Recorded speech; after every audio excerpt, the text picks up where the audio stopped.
اور وہ ہمار صدیقی اس دن اسی سڑک پہ کھڑا ہوا تھا جب میں وہاں کوریج کے لیے گیا. تو میں نے اپنے رپورٹر سے ایسے اشارہ کر کے پوچھا کہ یہ ہمار صدیقی ہے, تو اس نے میرا ہاتھ نیچے کر دیا. میں نے کہا یہ کیوں؟ کہتے یہ بھائی کی طرف آپ اشارہ نہیں کر سکتے یا کوئی مسئلہ بن جائے گا. تو یہ ان کی بدماشی تھی کراچی کے اندر, ان سے سوال نہیں کیا جا سکتا تھا. وہ اسلحہ بردار لوگوں کو لے کر گھومتے تھے, ان کا پورا کنٹرول تھا. یعنی وہاں پہ سینکڑوں لوگوں کو جلا کر مار دیا اور اس کے بعد وہیں پہ کھڑے ہوئے ہیں بعد میں, اور ہر آنے والے کے ساتھ جو ہے وہ ہاتھ اٹھا کے دعائیں بھی کر رہے ہیں. تو یہ تھا ایم کیو ایم کا سٹائل. اور اگلے دن جب ہم گئے ان لوگوں کے گھروں میں جن کے لوگ شہید ہوئے تھے آگ لگنے سے جل کے, جب ان کے ماں باپ سے, ان کے رشتہ داروں سے میں ملا یا ان کے بچوں سے میں ملا, تو وہاں پہ ایم کیو ایم کے لوگ بیٹھے ہوتے ہر گھر کے باہر, اور وہ سب لوگ یہ کہتے کہ الطاف بھائی ہمیں انصاف دلائیں گے. یہ تو تھا کراچی کا نظام. میرا یہ کہنا ہے کہ اب یہ چیزیں سامنے آ گئی ہیں. جے آئی ٹی میں کھل کے آ گیا ایم کیو ایم ملوث تھی, جے آئی ٹی میں کھل کے آ گیا ایم کیو ایم کے جرائم پیشہ لوگ ملوث تھے اور ان کو پولیٹیکل سپورٹ بھی دی جا رہی تھی, سب کو پتا تھا. اب وہ جتنے لوگ جو اس کے اندر شامل تھے ان کے خلاف فوراً کاروائی ہونی چاہیے. نمبر ایک, ان کے خلاف فوراً کاروائی ہونی چاہیے. اور دوسری ایک اور چیز بھی ہے جس کو ہمیں یاد رکھنا پڑے گا, اور وہ چیز یہ ہے کہ یہ جے آئی ٹی بڑے لمبے عرصے سے پاکستان پیپلز پارٹی کی سندھ حکومت کے پاس ہے. اب آپ اندازہ کریں کہ کتنا بیڑا غرق ہو گیا ہے سندھ کے قانون نافذ کرنے والے اداروں کا, سندھ کی حکومت کا, سندھ کی انتظامیہ کا, اور سندھ کے سیاسی کلچر کا, کہ آپ کو پتہ چل چکا ہے آج سے کافی عرصہ پہلے جب یہ جے آئی ٹی مکمل ہوئی تھی. بڑے لمبے عرصے سے تو علی زیدی نے کیس کیا ہوا ہے, ہائی کورٹ نے آپ کو جنوری سے تو آرڈر انہوں نے دیا ہوا کہ آپ اس کو پبلک کریں, اب جا کے آپ پبلک کر رہے ہیں. پچھلے سال بھی یہ جے آئی ٹی تھی, اس سے پچھلے سال بھی جے آئی ٹی موجود تھی. اتنے عرصے سے ایک جے آئی ٹی آپ کے پاس موجود تھی اور آپ کو پتا تھا کہ یہ حادثہ نہیں تھا, آگ لگ کے سینکڑوں لوگ حادثے میں نہیں مرے, ان کو جلا کر قتل کیا گیا اور مارا گیا. اور یہ دنیا کے ظلم کے خوفناک ترین واقعات میں سے ایک واقعہ تھا. تو اس کے اوپر بھی سندھ کی گورنمنٹ نہیں جاگی, پیپلز پارٹی کو ہوش نہیں آئی, ان کی انتظامیہ نے کوئی ایکشن نہیں لیا, ان کی لا انفورسمنٹ نہیں جاگی. ایون جو وفاق کے ادارے ہیں, میں ان سے سوال کرتا ہوں جنہوں نے جے آئی ٹی بنائی ہے, جس میں آئی ایس آئی شامل ہے, ایم آئی شامل ہے, جس میں انٹیلیجنس بیورو شامل ہے, کیا یہ ملک آپ کی ذمہ داری نہیں ہے؟ سندھ رینجر کی میں بات کرتا ہوں کہ ان کو شور مچانا چاہیے تھا, یہ ملک ان کی بھی ذمہ داری ہے. خالی سندھ حکومت کے حوالے آپ نے جے آئی ٹی نہیں کر دینی تھی, اس ملک کے لیے آپ بھی اتنے ہی ذمہ دار ہیں. آپ کو بتانا چاہیے تھا, شور مچانا چاہیے تھا, سزا دلوانی چاہیے تھی, مدعی بننا چاہیے تھا ان لوگوں کا جو مظلوم وہاں پہ مارے گئے ہیں. وہ تو کمزور ہیں, آپ تو کمزور نہیں تھے. میرا اداروں سے سوال ہے, چلیں ادارے نہیں کر پائے, نواز شریف صاحب کی کوئی مصلیت ہوگی, اس وقت پیپلز پارٹی کی مصلیت ہوگی, وہ نہیں چاہ رہے تھے جے آئی ٹی پبلک ہو. لیکن ایک سوال تھا, آج وزیر اعظم پاکستان عمران خان ہے, اب ان کا یہ ٹیسٹ کیس ہے کہ تحریک انصاف کراچی کے اندر جب امن نہیں تھا تو سوچ بھی نہیں سکتی تھی کہ وہاں سے الیکشن لڑے گی, اور اب ان کے پاس وہاں پہ حکومت ہے, وفاقی حکومت ہے نا, وہاں پہ اکثریت ان کے پاس ہے, تو وہ کس طرح انصاف دلوائیں گے بلدیہ فیکٹری کے مظلومین کو, ان کے شہداء کو؟ یہ اب ٹیسٹ کیس ہے عمران خان صاحب کا.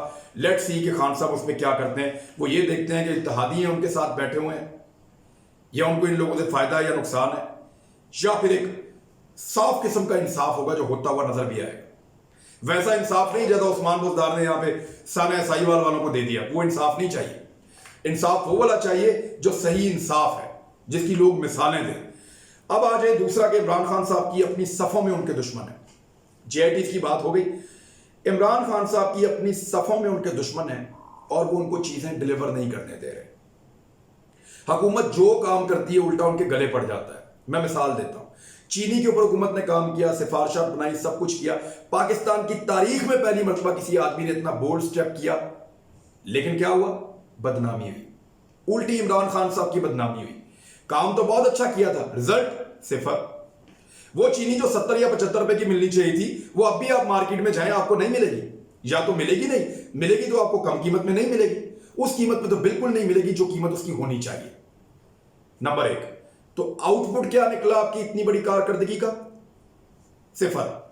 سوائے چند لوگوں کو آپ نے پریشان کیا, عام آدمی کو فائدہ کیا ملا؟ نہیں ملا.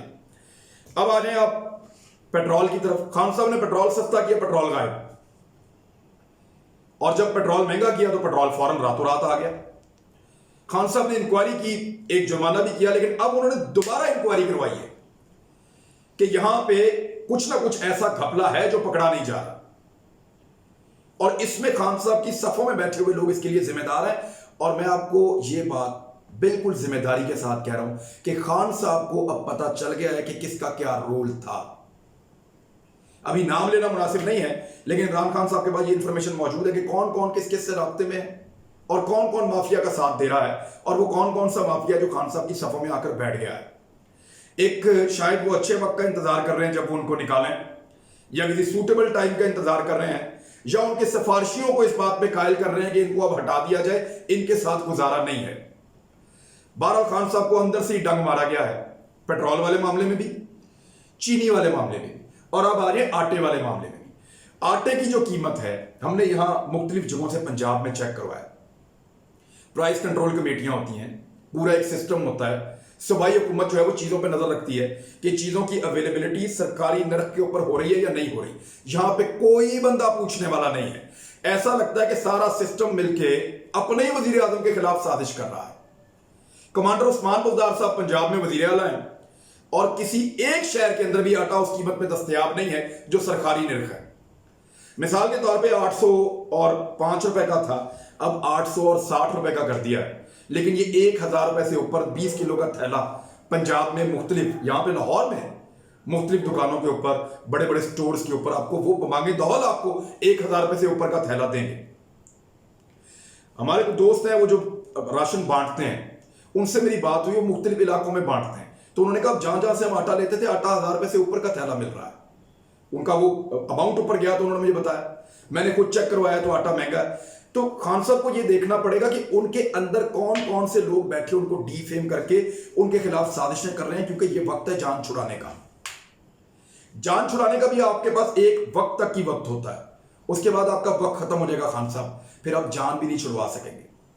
ان لوگوں سے آپ کو جان چھڑوانی پڑے گی. اور اب تو ایک چیز جو اچھی ہوئی ہے وہ یہ ہوئی ہے کہ عمران خان صاحب کی کیبنٹ میں وہ لوگ جو پہلے چپ رہتے تھے اور یہ سوچتے تھے کہ شاید ان کا تجربہ نہیں ہے، ابھی خاموش رہنا چاہیے، اور جو سینئر لوگ ہیں وہ ان کو اشارہ کر کے بھی چپ کروا دیتے تھے، یا وہ ان کے احترام میں چپ رہتے تھے کیبنٹ کے اندر کہ ہم نئے ہیں شاید ہمیں نہیں پتا، تو وہ اب بولنا شروع ہو گئے ہیں. علی زیدی نے پچھلے دنوں بڑا پھڈا ڈالا ہے 2-3 معاملات کے اوپر، یہ گنے کے معاملات پہ خاص طور پہ، کپاس کے معاملات پہ خاص طور پہ، کہ اس کی پالیسی جو ہے اس کو ٹھیک کر کے بنایا جائے.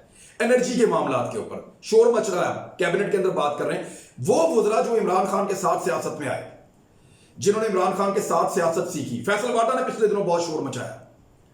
اب وہ لوگ جو الیکٹڈ اور عمران خان صاحب کے پرانے ساتھی تھے ان کو زبان لگ گئی ہے، اب وہ بولنا شروع ہو گئے ہیں ان نان الیکٹڈ اور پرانے گھاگ سیاستدانوں کے خلاف کہ خان صاحب یہ آپ کو نقصان پہنچا رہے ہیں، اور انہوں نے بولنا شروع کر دیا. اب آپ ٹائمنگ دیکھیں وہ کب بولنا شروع ہوئے ہیں، جب کیبنٹ کے اندر عاصم سلیم باجوہ صاحب آتے ہیں.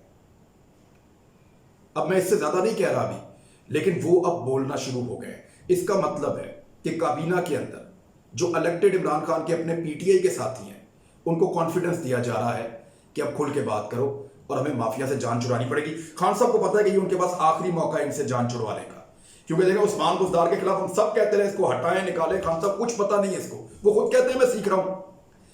یعنی ایک اسپتال بنایا ڈی جی خان میں کارڈیالوجی کا سرکار کے پیسے سے، نام رکھ لیا اپنے ابا جی کے نام پہ. یہ کیا چل رہا ہے؟ یہ تو پی ٹی آئی نہیں تھی. پی ٹی آئی اس نظریے کے ساتھ تو اقتدار میں نہیں آئی تھی کہ ایک عثمان بزدار نامی آدمی کو وہ وزیر اعلیٰ پنجاب بنائیں گے اور وہ اپنے ابا جان کے نام کے اوپر سرکاری پیسے سے کارڈیالوجی کا اسپتال بنا دیں گے. یہ کوئی چکر نہیں ہے. اور یہ عثمان بزدار صاحب کی مخالفت ہم کرتے رہیں گے تب تک جب تک وہ اپنا یہ فیصلہ تبدیل نہیں کرتے کہ اپنے ابو کے نام سے وہ اسپتال کا نام تبدیل کریں اور کوئی بہتر نام جو ہے وہ چوز کر کے اس کے اوپر رکھیں. اب عمران خان صاحب کے پاس جان چھڑانے کا آخری موقع ہے. عثمان بزدار سے جان چھڑانے کے لیے ان کو سب نے کہا، انہوں نے نہیں چھڑوائی. اب اگر وہ چھڑوانا بھی چاہیں تو مشکل ہوتا جا رہا ہے. تو یہ آخری ٹائم ہے. 2 سال آلموسٹ گزر چکے ہیں، 3 سال ان کے بعد باقی ہیں. یہ کورونا والا سال ہے، یہ تو ویسے ہی نکل جائے گا اگلے 6 مہینے میں. تو خان صاحب کو اب جان چھڑوانا پڑے گا، ورنہ جو مافیا کا نیٹ ورک ہے وہ ان کی صفوں میں پہنچ چکا ہے. کچھ براہ راست خود آ گئے ہیں، کچھ نے اپنے نمائندے بھیج دیے ہیں، اور کچھ نے کوئی نہ کوئی چکر چلا لیا ہے. یا تو خان صاحب اب ٹریپ ہوں گے تو یا خان صاحب اس سارے معاملے سے نکلیں گے. ڈیپینڈ کرتا ہے وزیر اعظم پاکستان کے اوپر کہ وہ اپنے کیے ہوئے وعدوں کی طرف جائیں گے یا مصلحتوں کی طرف جائیں گے؟ آنے والے دنوں میں دیکھ لیتے ہیں کیا ہوگا. ایکسپیکٹ کرنا چاہیے کہ اچھا ہوگا، لیکن اچھا نہ ہوا تو پھر کم سے کم پی ٹی آئی کے ساتھ بہت برا ہوگا، اور وہ کب ہوگا؟ آنے والے انتخابات میں. اب تک کے لیے اتنا ہی. اپنا خیال رکھیے گا. اللہ حافظ.